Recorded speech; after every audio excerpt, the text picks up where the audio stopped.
It is Fantasy Pros Best Ball Show with myself, Tom Strachan, and Andrew Erickson. We are back for another week of drafting. Tonight we will be drafting in Underdog's Puppy but Superflex contest. So if you like Superflex, if you like Best Ball, this is the show for us. Andrew flexing away there, left himself on mute, but we'll forgive him for that at the top of the show. But Andrew, before we get to the drafting, on this very fine Monday evening for me, afternoon for yourself, we've got to talk about the trade that went down in the NFL today. This is the dead zone in NFL time. Like, very rarely do we get much. We get the odd contract extension. Maybe you might see somebody traded for a conditional fifth or sixth rounder. But today, Jalen Ramsey, Jonnu Smith traded from the Dolphins along with a seventh round pick to the Steelers for Minkah Fitzpatrick and a fifth round pick. What were your initial thoughts when this went down? Arthur Smith always gets his guy. that was my initial thing, just reuniting these two players, or this coach and player combination. We've seen, this is now, I believe, the third team that Arthur Smith has had the Jonnu Smith, the privilege of having him as one of his offensive weapons that he's going to deploy. I think for fantasy, it at least gives us confirmation about, okay, we now know with Jonnu Smith which team he's on, right? That was a question I think we talked about last week. We weren't sure, are these trade rumors legit? And it does kind of make me maybe some red flags when it comes to Mike McDaniel in terms of his reach and his control of the Dolphins roster, because it seemed like he wanted to keep Jonnu. He kept saying, I want to keep Jonnu. There was a lot of reports about that, yeah. He wanted to keep Jonnu, but the team was, no, we want to trade Jonnu because we don't want to pay him more money, so we're going to trade him, and they traded him. So does that mean there's a power struggle potentially with Mike McDaniel? Like, how much of the roster does he have control of? So I think that was kind of interesting and eye-opening. And I think for me, again, I'm looking at more of I think the Steelers thing, it's kind of a mess now. A lot of tight ends now there. Pat Freiermuth is no slouch. So I think that's kind of concerning for Jonnu Smith's value, even if he's the number 2 behind DK Metcalf. But if anything, it makes me more confident about Jaylen Waddle just having a better role in this offense, because you're taking a guy that was integral to the Miami Dolphins offense in 2024. He is now completely removed, and I feel much better about clicking the button on Jaylen Waddle. Yeah, absolutely. I mean, we've both kind of been quite high on Jaylen Waddle. Jonnu Smith was somebody we talked about in our Rise and Falls episode last week. He was down 18 spots in ADP. I think now we're going to see the bottom crater out on that, because now you've got two tight ends in Jonnu Smith and Pat Freiermuth, who essentially are going to they're going to cannibalize each other.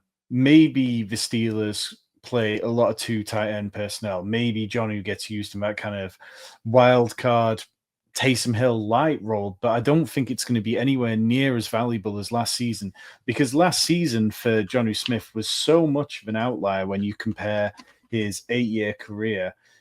The idea that just because he's reuniting with Arthur Smith is going to be great for him, it's not. Like, before last season, Jonnu Smith had never had more than 50 receptions. That jumped up to 88. He'd never had over 600 yards. He hit 884. He'd only had one other season where he'd gone over 4 touchdowns. So, yeah, I think we're going to see Jonnu Smith revert to type. Pat Freiermuth, who felt like a bit of a bargain if nobody else came in, now is crushed. And ultimately, I just become more and more enamored with the Dolphins, who we've kind of talked about in the past, like, Storm Duck is now their top cornerback after losing Jalen Ramsey. I don't think that there's particularly anybody on the free agency market that they'll be rushing to bring in to replace him. And so much of Miami's moves are kind of made because they got themselves into this weird situation with their roster, with very little cap space, with all these veterans who are kind of, are they good? Are they bad sort of situations? Tyreek Hill getting older. And I just really struggle with them. But I know I want exposure to the passing game, because I think this defense is going to give up so many points per week. I agree. I think that we're going to go back to 2 guys as the featured pieces in this offense. And I think it's a matter of, if you're a fantasy drafter, picking your flavor of Achane, Tyreek Hill, and Jaylen Waddle. Now, I think Waddle, to me, is just, he's the easy click because he's the cheapest guy. And we've seen him when he's healthy in this offense, he's super efficient. And removing Smith from the equation, it honestly makes me feel a lot better about Achane, just because any underneath targets, I know where it's going. Like, it's going to Achane, and maybe they mix in a Malik Washington. Maybe, I threw it out on X. Kyle Pitts is looking at that Dolphins depth chart at the tight end and thinking, oh, maybe I can make some noise over there. But I do think that I feel better about the top guys. And look, I'm fading Tyreek Hill, but this doesn't make me feel good about that necessarily because, he's going to get opportunities. And if he is healthy, if he's back to what we've seen him do at his peak, well, then I'm going to get burned. But I'm just going to push my chips in on the younger players, Etienne and Waddle. And the Dolphins' schedule does open up. I think it's pretty favorable to start the year. I believe they play the Colts in week 1. And that's a matchup where, hey, you could see Miami's offense kind of get off to a good start. So we'll see how things shake out. Yeah, should we jump into the Superflex Puppy and see how long that takes to... Oh, you're one step ahead. We're in. We're in, and we're at 107. Okay, so the Etienne thing, like last year, he had 87 targets last year. Like, for a running back, that was already immense. He had a target share of like close to 15%, which led all running backs, I think, off the top of my head. He was fantastic in that area of the game. The ceiling for him really could be really high now. Raheem Mostert and Jeff Wilson aren't there. Like, he's a guy that over the last few weeks have kind of come round more and more on. And now I think that we see Raheem Mostert probably getting, we see Devin Etienne probably getting into round 1 of redraft leagues by the time that people start drafting them in a few weeks' time. I would agree with that. I think that the easy selling point with a guy like Etienne is just the fact that when you look at the splits last year with Tua, he was RB1, especially in those full PPR formats where he's going to catch a lot of passes. And he's a guy who can win in multiple ways. I think that's something that I always look for in running backs. If you're explosive, if you can catch passes, those are the boxes you're looking to check. Yeah. Okay. So we're a few picks away. Obviously, this being Superflex, we're going to see a run on quarterbacks to start things off. By the time it gets down to us around the 7th pick, we're looking at Ja'Marr Chase, Saquon Barkley, Bijan Robinson, Patrick Mahomes, Justin Jefferson, typically in that range. Andrew, what's like your Superflex mindset? Are you really trying to get a quarterback as much as possible in the first round? Yes, very much so. And the fact that we're picking 7th makes me very nervous because it's a really bad spot to pick for the quarterbacks. Yeah, it's not ideal, really. I mean, look, we've got Ja'Marr Chase, Saquon Barkley, Bijan Robinson. I think it's clear to say they're higher ceiling players than Patrick Mahomes. My lean here would be Ja'Marr Chase. I don't know about yours, Andrew. Nope, he is my guy too. Let's take him and see how things shake out with quarterbacks. I do think when I was thinking about this before I knew we were going to do this specific draft, Underdog is usually very thirsty for wide receivers. This is a format where you don't necessarily have to draft a lot of receivers because you only have to start 2 wide receivers every single week. So figuring out which position you have to start every week can change your strategy a lot. And, quarterbacks, especially in half PPR, they score a lot of points versus the field. Yeah, definitely. And if Ja'Marr Chase has been gone, then it becomes easier to kind of say, maybe we should be pulling a quarterback up. But like Ja'Marr Chase scores like a quarterback so often, doesn't he? Like, he's so good. All the points you made kind of this time last year about why Ja'Marr Chase could be the wide receiver 1 overall came to fruition. Generally, though, in Superflex, my mindset is, but I don't want to get left too far behind. Like, whereas in single QB best ball, we've built some pretty nice 0 RB teams between us before in the past. But in Superflex, if you fade one position, unless it's tight end, where I'm always kind of fine punting tight end, it can be really hard to catch up and really hard to feel like you've got a nice roster because of it. So after us, we're starting to see, we're down to like the Baker Mayfield range. Bo Nix goes at the 203. We've got a couple picks till it's on to us. Ashton Genty, Derrick Henry, both off the board. I mean, we could end up here with Justin Jefferson and Ja'Marr Chase, which feels kind of wrong. The quarterbacks in this range are Justin Fields, Caleb Williams, and Brock Purdy. Andrew, any strong vibe on where we go here? Man, I feel like we really do need to take a quarterback, to be honest. I'd be fine. I mean, if you want to experiment with Jefferson. Well, it's Jefferson or Fields. I'll let you choose. 4 seconds. Let's go Jefferson. Let's go Jefferson and see if we can do see now we don't have to look at receiver for a long time to kind of see how we can build this team. Yeah, we'll see how it shakes out. Yeah, absolutely. I mean, 20 rounds on the Superflex contest over here on Underdog compared to the normal drafts where they're 18 rounds. So we do have those extra 2 rounds to play with. And we can go with volume approach here and say we're going to need 4 quarterbacks. And a couple of those might be quite dusty choices. We might be looking at guys like Daniel Jones and Jackson Dart and trying to Frankenstein together enough quarterback starts that it matters. But the incredible upside of Jamar Chase and Justin Jefferson is one that it just feels wrong to turn that down. Shout out to Jerry Nelson, Jerry, in the chat with us, like most weeks. Really appreciate you being here with us tonight. We are drafting in the 20-second clock tonight rather than the 30-second clock. So this draft, it's going to rattle along at a nice pace. We are through the end of the second round now. Caleb Williams does go off the board. Brock Purdy, though, Jared Goff, Drake May, Justin Herbert, Jordan Love, JJ McCarthy, all still there in ADP. So we've got a couple more picks before this makes it back to us. And I feel okay about the fact that we push quarterback, Andrew. Yeah. Looking at the board now, it's okay. We're not maybe totally screwed. Maybe we can get somebody decent that's not a total dust ball. And this is kind of the breakout range where there's a lot of quarterbacks, again, more pocket passers, where maybe we're not crazy about their individual upside, but we hit on a couple pocket passers that hit on those outlier touchdown efficiency seasons. I could see a Brock Purdy having a Baker Mayfield type of touchdown rate, especially in this 49ers offense. So I know he just went, but is there anyone that's catching your? I know I like Jordan Love a decent amount to bounce back. That Packers defense I think is really bad, and obviously McCarthy because we have that stack with Jefferson. Yeah, I think I'd be okay just going with whichever quarterback you have the gut instinct on being the best with. I would probably just lean slightly to JJ McCarthy because of the stack, but if you feel stronger about Jordan Love, I'm okay with that because we can backstack him. Yeah, let's go with Jordan Love, and maybe we can see if maybe McCarthy doesn't get as much. I mean, the super flex, maybe he doesn't get as much love coming back. Maybe I don't know. We'll see. I think it's quarterback. So, but I just man, Packers defense. I think Jordan Love's going to throw a lot this year. Yeah, and I think that we could be fairly confident that out of Jared Goff, JJ McCarthy, Trevor Lawrence, CJ Stroud, or Michael Penix, one of those should be coming back around to us. And as long as we get one of those guys, I won't feel too bad about having pushed this.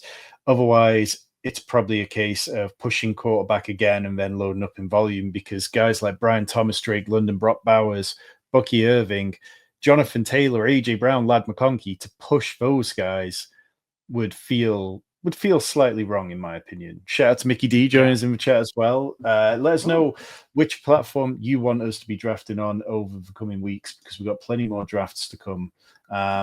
Andrew, did you come into this expecting us to fade quarterback to the third round? No, because I usually think that in Superflex, if you don't take a quarterback or you wait too long, you basically pay the rake. And you just draft a team that can't compete, and this would be beyond best ball in standard super flex leagues. If you just wait too long, sometimes it's just really hard to combat it. Now maybe you can get lucky with some of these other guys later on.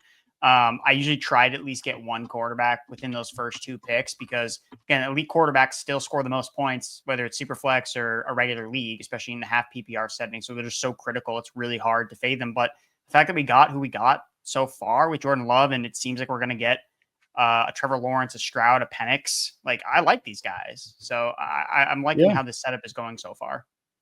Yeah, we are 3 picks away. Trevor Lawrence, CJ Stroud, Michael Penix, Bryce Young, Matthew Stafford, Tua a little further down. Be interested to see how much his ADP changes if people start to push the skill position players up.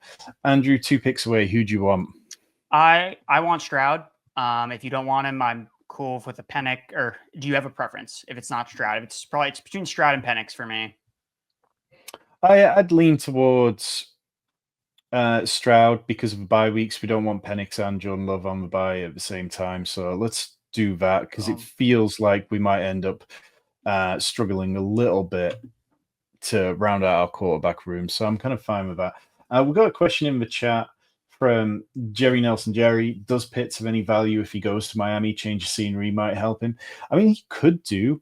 Like, this is a guy who had one of the best rookie tight end seasons we've ever seen, but then it's all been down from there because of injuries. Had to deal with Arthur Smith. Like, let's not forget, we all rag on Arthur Smith, But like we don't seem to give Kyle Pitts any credit for him. And over the first couple of months last year, it didn't look too bad. It looked kind of like fine, really, Andrew. Do you think that with someone like Mike McDaniel, a creative schemer, that it could unlock Kyle Pitts eventually? Anywhere but Atlanta is a positive landing spot for Kyle Pitts. I'm convinced that this is just not the team that needs to be on. And it's not like he would be the first tight end to not hit on his first team that drafted him. He goes to another team. Jonnu Smith, right? He was with the Titans, didn't do a lot. He flashed a little bit in Atlanta. He actually played more. We were ridiculing Arthur Smith for playing Jonnu Smith over Kyle Pitts and ended up being like, oh, Jonnu Smith's actually not that bad. So I think, yes, I know we get impatient, especially with some of these rookie tight ends hitting right away, but some of them do take longer to develop. And Pitts has had a couple injuries. So I think that he needs a fresh start. And I think Miami could honestly be good for him. Yeah, absolutely. I mean, tight ends just do take longer to develop sometimes. We've seen that several times, as you've mentioned, and I'm kind of fine taking him where his ADP's in regular single QB best ball. Over the weekend, I was on a show with somebody else, and I think we got him in round 15. Like, that's kind of hard to fade at that point when we just know that even if he gets 5 touchdowns and 700 yards, that's potentially tight end 12 range. So we've got 2 picks before our next one. The kind of quarterbacks are starting to get really thin, but I feel like we've got some more interesting options. The 2 that you've started, George Kittle and Kenneth Walker.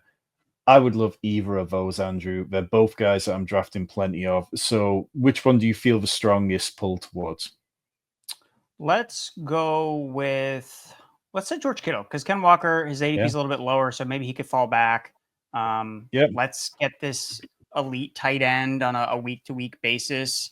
And this is something I was thinking about when we were getting ready for this show about, I really wanted to see if we could push receiver very, very far down this list, because you don't need to draft a lot of them necessarily. And we have arguably the 2 best receivers between Ja'Marr Chase and Justin Jefferson. So could we get away with 4, 5 receivers?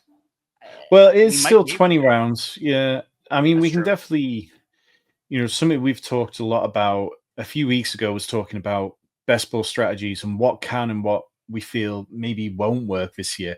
And one of the big takeaways I have when we had that conversation is that all these kind of strategies, I want to try and bend them. I want to try and mold them into different strategies, and whether that's zero RB, pushing things to an even more extreme level, or hero RB, waiting longer than usual, not just taking a hero RB in round 1 or 2, but saying, okay, I think somebody like Josh Jacobs in round 3, if I can get him there, or Breece Hall in round 4 can be a hero RB. Let me build a hero RB lineup with those principles of just one running back in the first 7 rounds or so, but taking my running back at a different point. So here, this is kind of the dual running back strategy, which did well for a period, but instead with wide receivers, we're saying the wide receivers now have the upside of the running backs. But yeah, we need to leave them alone long enough to fill out other positions and make sure that we have a roster full with upside, and then work out when the appropriate time to get back to wide receiver is. But like, we're in round 6 and there is still plenty of nice names on the board. Terry McLaurin, Amarian Hampton, Jackson Smith and Jigba, Mike Evans, Chuba Hubbard, Kenneth Walker, who obviously we've already talked about, but even down to Ted McMillan, a guy who was drafted as the first pure wide receiver off the board. I just love Superflex. I love when we get into these parts. And we are 2 picks away. Andrew, do you feel like we need to take the running back here, or like to be able to push wide receiver, or do you feel like a guy like Mike Evans or Ted McMillan would just really cherry on top? Well, I think Ted McMillan could have been the cherry on top, but that cherry is now gone. So we're going to go with Ken Walker, who it's always nice when a guy you're considering to draft around earlier falls to you around later. That's one of the benefits when you're picking in the middle. Beautiful. That sometimes you're contemplating a certain player and then they fall to you and you feel like, man, I made the right choice. I didn't reach. So I think Ken Walker there, I think he can be. When Ken Walker's healthy, he's a hero RB. It's just a matter of, okay, how many games does he play? And then we can have the conversation about, do we draft Zach Charbonnet? Do we not draft Zach Charbonnet? If we feel really strongly about him as a handcuff, and if he can be an RB1 when Walker misses time, I think that makes him worth it. But I know that others think differently, specifically with handcuffs. And I think that every situation is a little bit different. Yeah, I mean, he's somebody we've talked about a few times. I'm very high on Ken Walker as well. And that's what we're going to be doing on these shows. We're going to be talking each and every Monday, helping you dominate your best ball drafts all summer long on the Best Ball Show here on Fantasy Pros. We are live on Twitch, twitch.tv/Fantasy Pros every Monday. Every alternative week, we're in drafts. Every other week, we'll be diving into strategies, stacks, sleepers, so much more that we've got so many good topics, so many talking points. Every Monday at 4 p.m. Eastern on Twitch, myself and Andrew Erickson here to help you win big in 2025. Andrew, these drafts are running through very quickly with the 20-second clock. Are you starting to enjoy the 20-second clock in these drafts, or does it feel still a little too crazy? I mean, when you're having to be at the control command and be 20 seconds, it's hot here, and I'm sweating even more because of the of the 20-second clock. So credit to you, Tom, that makes it look so easy drafting and podcasting at the same time and streaming, because I've improved, I think, but it's definitely a challenge I'm still trying to get better at. Yeah, if it could be slightly cooler here, even in England, I'm dying. Jaylen Waddle, let's take Jaylen Waddle and just slam that in, because that feels like an ADP that is going to rise drastically. I know we are getting him at 92, and I know his contest is nearly full, but I feel like the last 25,000 people or so who drafted this contest are going to start pulling Jaylen Waddle up, because everybody's clear takeaway on Twitter today and in the Discords that I'm in seem to be, now's the time to go out and start aggressively targeting Jaylen Waddle. And we want plenty of Jaylen Waddle. This contest is almost full. There's only 25,000 spots out of like 225,000 total entries, but that's not going to stop me from taking Waddle here, or us. 100 grand up top. We want to win that 100 grand. And with the wide receiver room we've got, with the quarterback room we've got, and the running back that we've got in Kenneth Walker, I feel like all we need is one or two dart throws at quarterback, and then to start building out the running back in a range where we're still seeing David Montgomery, DeAndre Swift, Quinshon Judkins, Caleb Johnson, and Isaiah Pacheco. We got plenty of choices. We do. And I know Anthony Richardson is coming up, his ADP. How are we feeling about him? Easy to backstack because you can get a lot of Colts players late. We can get our guy Tyler Warren potentially as another tight end. He got taken already, so it doesn't matter. But I would have considered Richardson if he was still there. Yeah, could you just go to the QB tab and let's kind of appraise what we can still do at quarterback. So we've got Tyler Shough, Jackson Dart. I feel like we've probably got to take one of them here unless we really fade the position entirely. Tyler Shough, man. Oh God. Well, let's take Tyler Shough. Well, let's take Tyler Shough, because then we can afford to really wait on the dart throw, and we can look at somebody like Shedeur Sanders, or we can look at Russell Wilson, these kind of guys where maybe we don't even need to get to 4 with that situation. I mean, look, we need Jordan Love and we need CJ Stroud to pay off. Let's start hammering the running back position, because we do only have one, and we're at the back end of round 8 right now. We don't want to push that too far, because there will be some super teams in this contest who we built through the wide receiver fade in the quarterback position. There will be some who got some incredible combinations of running backs as well. Yeah, that is true. But at the same time, this is a draft class. This is a player pool that there are so many late round running backs that I absolutely adore that we can find, whether it's the Jordan Masons, who is a guy that's coming up here. We have Justin Jefferson. So if this Vikings offense cooks, okay, now we have the touchdowns. And I think it's just really important to note, again, this is half PPR. So running backs that score touchdowns, that have red zone equity, score a lot of points, and quarterbacks score a lot of points in the half PPR setting. So I think that right now we can go on a potential running back run of sorts and just continue to pound away at the position, because I mean, we're going to need, none of these receivers are going to outscore our top 3 dogs. Like this is not going to happen unless there's a bye week. And normally we'd be approaching the area in the draft where you see just a glut of quarterbacks go off the board. And that's an area where you seem to need to, well, quite often, unless you've gone with an elite quarterback, you feel the need to take 1-2 quarterbacks before pick 140 because there's just some really good options there. But I'm fine with Jordan Mason. I know that's where you want to go with this one. So, Boom. so I was going to say, Mason, instead of that, we're going to see a glut of tight ends. That range will still be fruitful for them. But what we'll also see is wide receivers, running backs, and it will just be an area where every time the draft falls to us, there should be good options who we like. So look, I mean, Tyler Shough isn't somebody that I want anything to do with in single QB best ball. And the same can be said for Anthony Richardson. But through this point in the draft, when we've made 9 selections, so Jordan Love, CJ Stroud, Tyler Shough, Kenneth Walker, Jordan Mason, and then a wide receiver room of Jamar Chase, Justin Jefferson, and Jaylen Waddle, and then George Kittle. Like, we are stacked with Pro Bowl level players, and I know Pro Bowl's a bit of a joke, but these are players who've played for kind of highest caliber and guys who can win big in best ball. So out of the running backs we got coming up, I put a video out last week on my channel, Fantasy Sanctuary, talking about like the 10 most important backup running backs, and we are really going to live in that range. Now, Zach Charbonnet is somebody I love, but I think we could possibly push him a little bit. Do you like Jaylen Warren much more than Zach Charbonnet? I mean, obviously we've got Kenneth Walker, so it might be a little thin to take Charbonnet and Walker when we've not really paid much attention to the running back room. I think I want Charbonnet. I just want to lock in that we get Seattle Seahawks running back 1 production, regardless of it's Ken Walker or if it's Charbonnet. And I don't mind overpaying a little bit for it. I mean, he could have maybe fallen back to us. He's a running back, but we're at a point in the draft too where, I mean, we're just taking shots on all these running backs. We're going to have a plethora of running backs to work from. And the fact that we can at least feel confident that, okay, one of our RB1 spots is going to be Ken Walker / Zach Charbonnet every single week besides their bye week.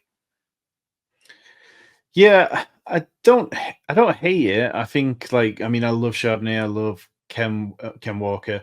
I think there's something to be said in best ball to capping your ceiling outcomes.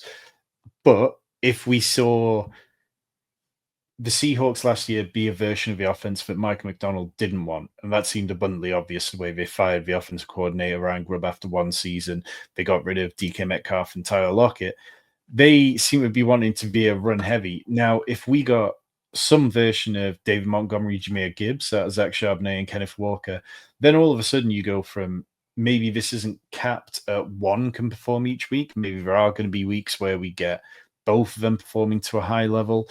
I'm not saying that's something I'm necessarily counting on, but I think that anytime you get a new offensive coordinator, anytime you've got 2 incredibly talented running backs, I'm willing to make bets on them. And because it's something that I haven't done yet this offseason, I like the idea of seeing how it plays out. Yeah. And you know, sometimes if you're thinking about getting unique, let's say Ken Walker blows up week 15, but gets hurt. And then it's Zach Charbonnet. That's the guy that you needed in week 16. And you look at the advance rates, you know, how many people are pairing Walker and Charbonnet? Like, those are the questions. And I guess for me, it's like, I feel confident enough with Charbonnet that he is the handcuff that he can deliver when called upon. Whereas that's not always the case with a lot of these. So we are back on the clock here. I have Rachaad White in the queue. Yeah, I love Rachaad White. I just think that he's so undervalued compared to, like, Bucky Wig drafting him probably at his ceiling. Whereas Rachaad White, I know he's more valuable in a full PPR setting, but like Rachaad White is a really good pass protector. The Bucks, they've played fast. I know we've got a change of offensive coordinator. We see them put up a lot of plays per year. And I think that Rachaad White is going to have a valuable role this year. Yeah, you know, I was thinking about the Bucks offense and specifically to Baker Mayfield. And what I was thinking about, and it was a stat that somebody had brought up on social media a couple years ago, and it was about how, look at the running backs that Baker Mayfield has played with for fantasy purposes. How many times with Cleveland were we drafting Nick Chubb and Kareem Hunt? Every single year. We're drafting both of these running backs because Mayfield, and maybe it's his play style, but for some reason he always facilitates really productive running backs in fantasy to the extent of two guys eating in the offense. So is he Hunt now to Baker Mayfield? And maybe Baker Mayfield doesn't run as much. I think Rachaad White, again, you have the upside of a Bucky Irving injury. Rachaad White already showed that he could be an RB1 when he gets volume. And worst case scenario, in negative game scripts, he can catch passes. And that's when he's going to hit our lineup as our RB2. So I agree with you. I think that it's kind of gone too far in one direction where Rachaad White last year, again, obviously a major bust. This year, now he's being overly penalized for what his actual value is. Yeah. Moving back to the draft board before we kind of come back on the clock, we've got 4 running backs now, so we're probably not in drastic need of them. Towards the top, though, and I'm hesitant to say his name before we get sniped, but Jaden Higgins is sitting right there. Do we want to take Jaden Higgins for the CJ Stroud stack? I would do it, but I'd rather have the Tucker Kraft stack with Jordan Love. Okay, well, let's take Tucker Kraft as our tight end 2, and I think we might be able to leave tight end at 2 in this build, and then maybe just spend another dart throw on another QB if we need it, right? And also just make sure running back room is really stacked out. Jonnu Smith is now top of ADP. His ADP was 130th. We're at pick 142 already. I would expect Jonnu Smith is going to sit there for a good 15, 20 picks or until somebody auto drafts him at this point. Trey Benson is the next running back you've starred. Is there anybody wide receiver wise that you would make a strong argument for? Our boy Rashad Bateman is sitting there.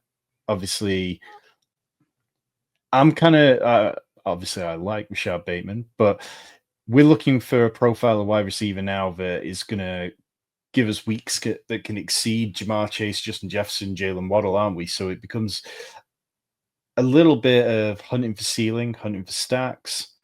Keon Coleman, somebody I know Fitzy is very high on.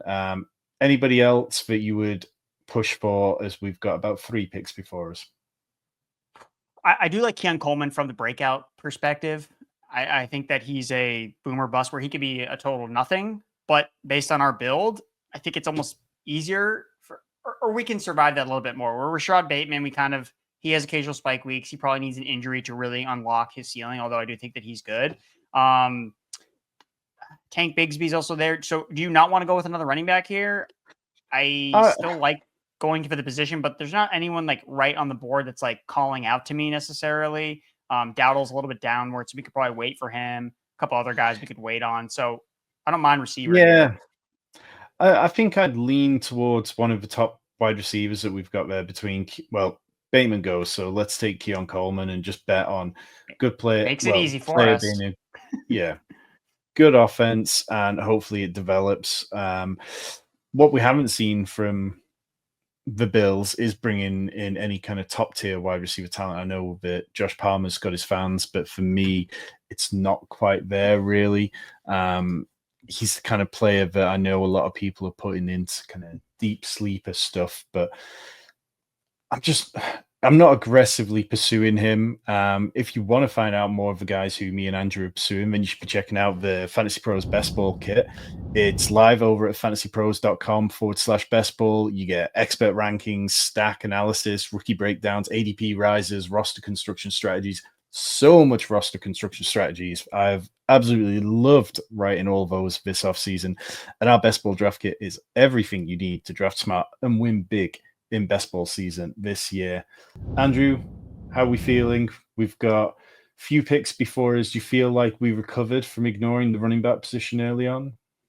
Yeah, I like our running backs a decent amount.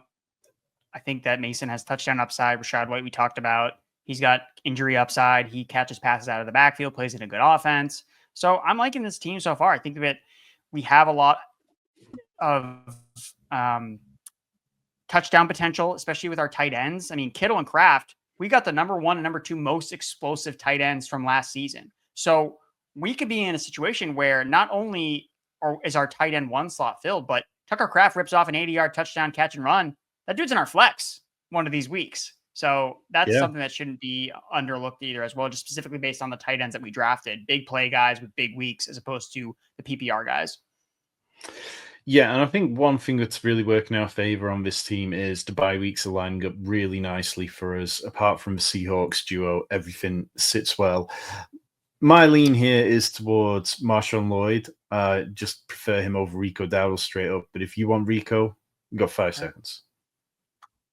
That's fine. We'll take Marshawn Lloyd. I just, like a lot of the time, stacking is viewed as quarterback, wide receiver, quarterback, tight end. But quarterback, running back has some level of correlation. If the team and the offense is scoring plenty of points, then generally players are going to be scoring lots of points. And there was a good piece in The Athletic recently talking about how the team views Marshawn Lloyd as somebody who could be potentially their secret weapon this year. I drafted a lot of Marshawn Lloyd last year. Maybe I'm just ready to be wrong on him again, but I don't feel like the price is bad. No, his biggest concern has been the injuries. Even in college, he didn't necessarily have this massive workload, but if he can be out, I mean, he only played very small amounts last year, but he did look pretty good when he got the opportunities. He's a guy that can break tackles. He's very talented. And the fact that they're already talking him up from a guy with a very small sample size, I think that is meaning a little bit. So Packers stack, I agree with the pick here. Maybe it was a little bit of a reach where we picked him ahead of ADP, but this is a contest that's going to close anyway. So, hey, let's get our guys. Let's get the guys that we want. Not so concerned with, especially in this part of the draft. Yeah, once you get past round 15, I'm just not too concerned. I'm more just looking at like what can we create. I can see that you've starred Jalen Milroe, but you haven't starred Shedeur Sanders, who's the closest quarterback in ADP. What is the reason that you're out on Sanders? Well, one of them got drafted in round 3, and his name was not Shedeur Sanders. So one of them was a round 3 pick. And how confident are we that Sam Darnold's going to hold the job all year? I don't know. I don't think that he may do that. And Jalen Milroe, when he plays, he's going to score fantasy points. He's going to run. And we have a severe lack of mobility on our fantasy team right now with quarterbacks. So I want to take Milroe. I think that he's an upside pick, especially in the weeks that matter the most. Darnold misses playoff weeks. We have Jalen Milroe. We already have the other Seahawks running backs. Tom, come on. Yeah. Like, he's not somebody I would set out to intentionally draft a lot of the time, but in this build where Tyler Shough is our wide receiver, our quarterback 3, my confidence levels in Tyler Shough aren't through the roof. Like when we draft our 1 QB teams, the amount of conversations we've had about I'm not in on Olave. I don't like the Saints offense. I'm generally trying to avoid them apart from Kamara or Shaheed in best ball. But when it comes to this part of the draft, for me to turn away from a 4th quarterback just for the sake of not having a 4th quarterback, it would be naive to think that Tyler Shough can definitely give a team more fantasy production than Jalen Milroe. And I'm a little more confident that Sam Darnold does keep the job, but I'm also willing to say that the offensive line he's playing behind isn't particularly great. And if that gets him skittish, maybe he can outplay himself from the job. Milroe just has so much of that rushing juice that specific to our team that we don't have. And when the weeks that matters most, that's when he's probably most likely to play. Would be, the Seahawks are out of the playoffs. Let's give this guy a chance to see what he can do. And he could take off and run with it, literally. So Pat Fryermuth still at the top of ADP. I don't think Pat Fryermuth should be getting drafted in these superflex drafts. I just don't see the argument for it. After him, we got Jack Besh, Quentin Johnson, Wan'Dale Robinson, Romeo Doubs, Jalen McMillan, Alec Pierce, plenty of kind of similar prospects in a way. I mean, Romeo Doubs would give us another Packers stack. I don't dislike that. If you want to keep hammering the running back position, Will Shipley feels like the right kind of real upside swing. He would be my choice here, just in terms of where ADP is as well. And then we could push Rashard Smith. Andrew, I got into some trouble on Reddit over the weekend. I posted my 10 favorite backup running backs, taking into account cost, situation, and a variety of factors like that. And one of them I put in was Will Shipley. And the people weren't happy that I put Will Shipley in over insert favorite backup here. To which my argument was, look, the Eagles let Kenneth Gainwell go. They had no interest in bringing him back. Will Shipley barely played last year. Very aware of that. But I think Will Shipley's upside is clear. I think that he's an exciting player who could come in and mix in on those kind of hurry up situations this year. And his cost is so cheap that I'm just willing to take the shots on it.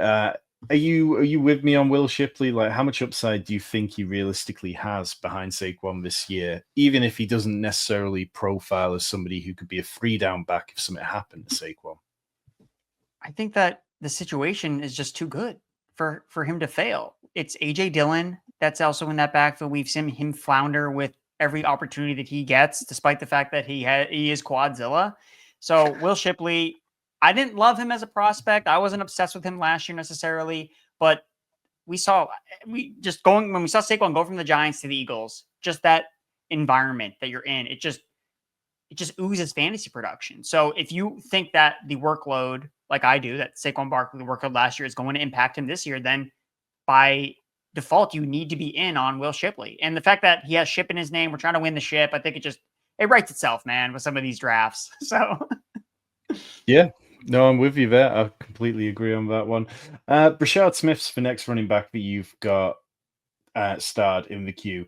How confident are you that he could see work from the get-go and be similar to Isaiah Pacheco a couple of years ago, who by all reports is healthy and doing well in OTAs? I know we're about to be on the clock, but yeah, before we do the Rachaad Smith thing, I think we should go with one of these receivers with one of our quarterbacks. So yep. Jalen Noel, I think that, dude, I just think that Christian Kirk is dust at this point. I think Noel is going to have a bigger role to start the year. We got him at the end of the season, and he's our CJ Stroud stack. I think we got to take it. Yeah, there's nobody on the board, wide receiver wise, who makes me feel like we should be drafting them over the stack with CJ Stroud. Boom. And so back to Brashard Smith. So we can also still potentially get Brashard Smith because he's still a little bit lower in ADP. I do think that he has the potential to carve out a Jerick McKinnon type of role. I mean, this guy was a converted wide receiver, playing running back, super explosive. They can use him in a lot of unique different ways. And I think that's kind of who you want to gravitate towards in some of these drafts, especially in the later rounds. And I believe, correct me if I'm wrong, he also has special teams ability where they're going to try to find ways to get him in space.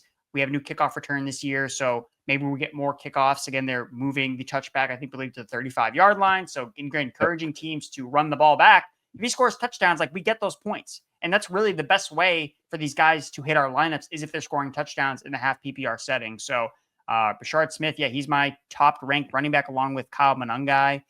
Those are the two rookie running backs that I try to draft in a lot of these best ball drafts later on. So, and I think that we're good at receiver, to be honest. We drafted 5 guys. Maybe we could take one more, but I feel really good about the 5 that we drafted. Yeah, I'm good with it. We'll come back to it in a minute, but we are back on the clock with a 4-6-5-2. This is kind of like just pick for players who feel like the very best options here. I would be okay. Yep. TuTu Atwell, Jalen Coker, they feel like real fun upside swings. And then maybe we round out with another running back, but I'd be quite comfortable leaving running back where we are as well. Like, do you feel like there's one position on this roster that we need to be filling it out more? I still think that we could probably add at least one more running back, just because if a running back scores gets that goal line roll, they score a rushing touchdown. Like I feel like that's going to get them either into our flex or that RB2 slot. Whereas the receivers right now, I'm less convinced. And I think that, getting Atwell there as well. So Monangai is definitely the top guy I have. That's the running back I would want to pick for the Chicago Bears. Got to find him here. That's who I would want to draft among running backs. And I also want to ask you, so we have 3 tight ends. 2. Can I... 2 tight ends, sorry. I'm thinking that we should draft a third. Or I'm considering it. Did Ben... What are your thoughts on Ben Sinnott? Could this guy be the next Trey McBride in terms of he doesn't do anything his rookie year? He sits behind Zach Ertz for a half and then he breaks out in the second half of the year. Like, is this the path he's going to follow? I kind of struggled with Ben Sinnott a bit. Like, there just wasn't really much there. And I think, like, if I'm taking shots on tight ends in this range, I think I'd rather go with Harold Fannin or Aronde Gadsden, the Chargers tight end, whose name I've almost certainly butchered there. So apologies to him and his family if they're listening. I think I'd rather take shots on the rookies because Zach Ertz seemed to really establish him with a role. And like Cliff Kingsbury loves Zach Ertz. Like, it's hard to get past that. I mean, Elijah Arroyo definitely has some fun upside. I know we've got a couple of questions in the chat, which we'll get to after we make this next pick, because with only 20-second clocks, I don't want to get Andrew with feeling the heat and the sweaty fingers and accidentally clicking somebody like that's never even going to see the field. But I don't mind Monangai. I'd be interested in Taj Brooks, but otherwise, guys like Jalen Coker, Harold Fannin, they feel like fun upside swings. I'm not looking at guys like Roman Wilson in this range because even though he could see reasonable volume, maybe, I don't think we're going to see enough plays per game from the Steelers to make it worth it when we've got the wide receivers ahead of him. Monangai is the pick. Monangai, and I think running back. I think we should go another running back. To be honest, yeah. Another rookie running back. Pick your flavor. Blake Corum is the highest guy I have ranked left. He just got taken, so he's not an option. I'm cool with Taj Brooks if he's still there. Okay, well, let's come back to this one in a minute. I just want to hit a couple of questions. Mickey D in the chat saying Shipley's a good value. Liked him in his Clemson days. DJ Giddens could be a good late round backup if JT gets hurt. Been saying that. And then GRG 3993. How many QBs do you think is optimal for Superflex puppies? I think it's not necessarily an easy answer to give. I think that it all depends on how you spend your draft capital. If you're spending up early, then 3 is probably optimum. I think if you're spreading your picks or waiting, then 4 is definitely viable. I believe one of the Superflex contests last year, it went to a team who drafted 5 quarterbacks. I finished top 6 in the FFPC Superflex contest a few years ago, and that was a team where I had 3, and I've feel like at least one of them was later on, but that was a Superflex Titan Premium, which did balance it out a little bit more, and I had some really good values at Titan that year. So I don't think it's an easy one to say. Andrew, do you have a particular feel on that? I think that it does depend on where you get them. I think that if you can draft 2 elite guys at the top, you could probably get away with just 3, just as getting some depth. But honestly, I would try to I think more is probably better just because of the way that they score points versus the field. Again, quarterbacks score so many points in half PPR. It changes. And this is something I talk about in just normal Superflex drafts. Like, is it half PPR or full PPR? Because it's much easier to push other positions up higher in full PPR because they can close the gap a little bit on just the total points. But in half PPR, it's just really hard. Even Tyler Shough, right? He could have a bad game, score 15 points or 12 points. He could be in our lineup that week, and he could outscore most of our running backs and receivers. So we're back here, running back. I'm going to push for Trevor Etienne. Yes, that's the right answer. Let's go. Let's break it down. And part of the reason that I want to push for Trevor Etienne is I'm not overly enamored with Rico Dowdle. Like, Rico Dowdle got the job last year by default. The Cowboys wanted it to be Zeke, didn't they? But it just ended up not being Zeke because he was so washed. Trevor Etienne as well is somebody who probably isn't getting drafted in a lot of these Superflex contests. So I feel like if he's not getting drafted, we need somebody to be a difference maker, probably towards the back end of the season to help our running back room along. Trevor Etienne ticks a lot of boxes for me. Why are you sold on Trevor Etienne? Well, I do like the fact that he does catch passes. Like, that's something that he should be able to do at the NFL level if they give him the role to do so.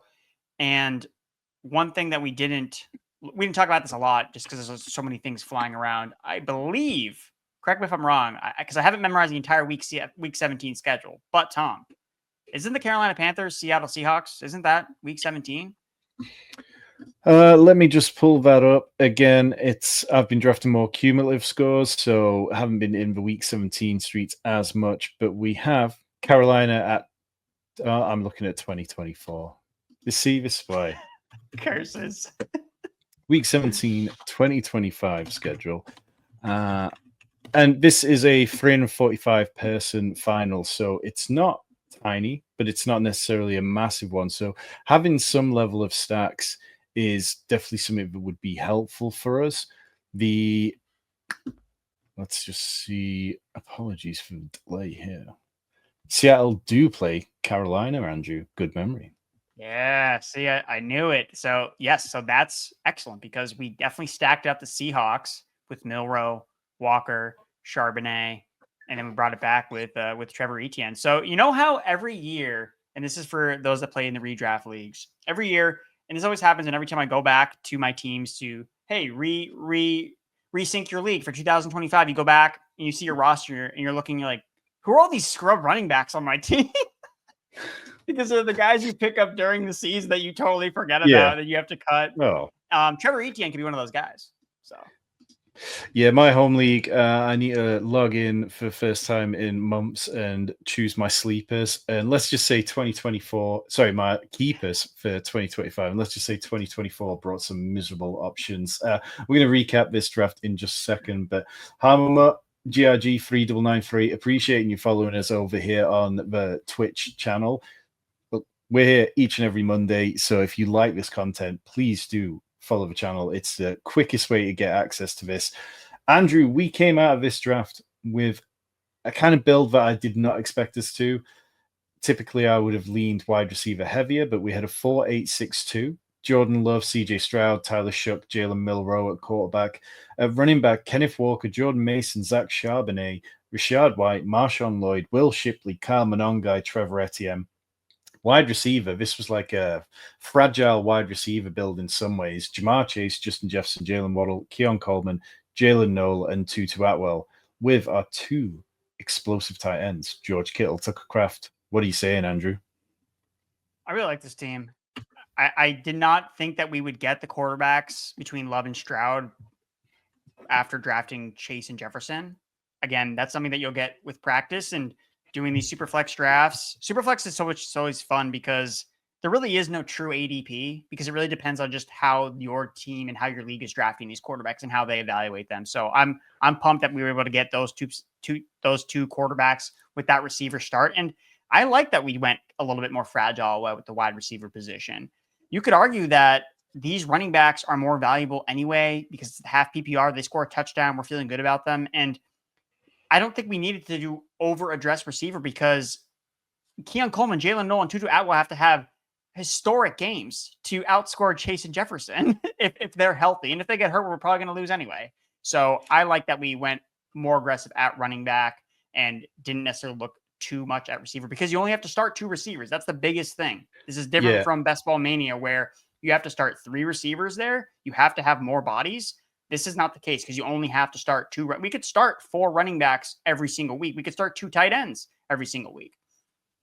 Yeah, and I think that point's really smart. And again, because of the way the bye weeks have fallen for us, the only wide receivers who are going to be out at the same time are Justin Jefferson and Jalen Noel. Now, taking Jaylen Waddle where we took Jaylen Waddle, if Jaylen Waddle lives up to what we're hoping for, then between him and the rest, they should be able to cover. And then we're just really relying on potentially the running back room to be good. But generally, if Ja'Marr Chase and Justin Jefferson aren't in our lineup each and every single week, then something's gone wrong here. We're more relying on the wide receivers after that to give us viable flex weeks outside of the bye week. GRG saying that's wild that Jefferson fell at pick 18. Hey, we were not complaining at all. He also mentions if you're picking at the end of round 1, do you take 2 QBs or do you try to get an elite stud, Gibbs or JJ? I think you got to mix it up. That's why I love that this contest is a $5 entry, 150 max, because you can try things. And as Andrew said, like each and every superflex room is so drastically different, isn't it? Like if you end up in a room where the first 9 picks or so become quarterbacks, it completely changes the feel of it compared to if a room is more willing to push quarterback later and later. Andrew, do you have a particular way that you'd play the turn, or would you just be try to wait and see what the room gives you? I think you should probably wait to see what the room gives you. I think that defaulting to 2 quarterbacks at the end is probably the thing you don't want to do because that feels like you're reaching for potentially suboptimal quarterbacks. Anytime that you feel, and this goes through just general draft strategy, if you feel like you're reaching for need, You probably are. So you got to take a step back and acknowledge, hey, I got to take the best player available here, not necessarily, oh, I have to draft a quarterback. Those are the rules. It's super flex because you never know what's going to happen in the later rounds. And be smart. You can identify quarterback sleepers. So even if you don't get the elite players, and you'll know that when the draft opens up, oh, I'm picking at the end. All right, I need to be disciplined. I got to take at least one top tier skill position player, maybe draft another quarterback if a Mahomes or someone like that is there, who's usually drafted in his elite guy, not necessarily this year. So be fluid with it. And again, use the mock draft simulator. You can put super flex drafts in there as well. That gives you some options of, okay, I now know what to do. Because I think that in the beginning, it's pretty simple. If you have a top 6 pick or top 5 pick, you just take one of the big 5 quarterbacks, 1, 2, 3, 4, 5. I think that's pretty simple, but it definitely does get trickier at the end. Yeah, absolutely. I think it's one of those where there's not necessarily a right or wrong answer. Traditional best ball feels so much more. We have so many more answers to that than Superflex best ball because there's less attention paid to it. There's less write-ups about the strategy. My feeling is always that I don't necessarily want to get left behind from certain positions. And I think some of my most successful teams I've built in Superflex have been ones where I've been willing to push QB3 or I've pushed QB2 and then taken 2, 3, and 4 to make up for that. So I'm absolutely fine with that. Maybe we need a little more Superflex strategy content in the Best Ball draft kit. Maybe that's something I'll speak to Mike Mayer about tonight because the Best Ball kit is live at fantasypros.com/Best Ball. You get expert rankings, stacks, rookie breakdowns, ADP risers, roster construction strategies. Like there is so much in the kit. Incredibly proud of it this offseason. It's got everything you need to draft smart and win big this year. Myself and Andrew, we will be back next Monday, 4 p.m. Eastern, over here on Twitch. And if you want to be following us over on Twitch, you will be getting this content as soon as possible. And like the many good people in the chat tonight, we will answer as many of your questions as we can. For myself and Andrew, from 2 very sweaty podcasting rooms, we'll see you soon.